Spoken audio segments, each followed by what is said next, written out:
Hey y'all, welcome to Hirtz Life. I'm Derek Hirtz. If you can't tell, I'm really in touch with my emotions. So I wanted to talk about how I process some of my hurt. And we'll use the example of me as the youngest of my siblings having a temper as a kid.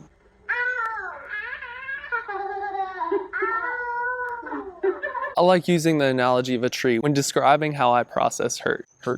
So I see each emotional thing that I have to process as a tree, and the roots would be the core beliefs I have about myself. That could be all alone, abandoned, not good enough, worthless, rejectable, or little or no value. And from the roots of the tree, they feed up into the trunk, which I would say would be like my emotions, such as anxiety, confusion, envy, fear, anger, which is hurt, or sadness. And then that further fed into the branches of the tree, which I would say would be like thought patterns. And so for me as a kid with a temper, the core belief was I'm all alone and abandoned, and the emotion was anger and frustration, and the thought pattern that came out of that was nobody's fighting for me, so I have to fight for myself. And that produced a fruit in me, the fruit of the tree, right? That would be I'm going to punch somebody,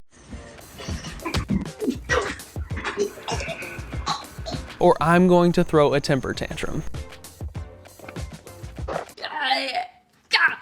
But I brought that memory to God and asked him, is that true? And what do you want me to know about it? What would you like me to know about that? It's technically a theophotic question. And I didn't have any apprehensions on hearing from God, so he started to give me his thoughts. God said, Derek, I fight for you more than you could ever fight for yourself. I care about you better than you could ever care for yourself because I love you more than you could ever love yourself. My spirit is in you. And as he gave me that revelation, my perspective started to completely change. And I saw life in a totally different view. There's like a crazy ship out here. I'm not saying go counsel yourself, but I am saying that we need to fight for our emotional well-being. You could see a Christian counselor. That's not a word.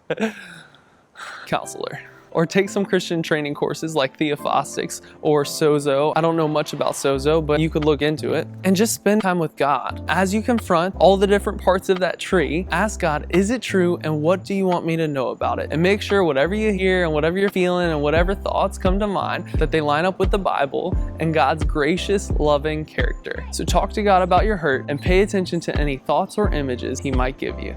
All right, y'all, remember to like, subscribe, follow, and share on social media. I'll see you next week.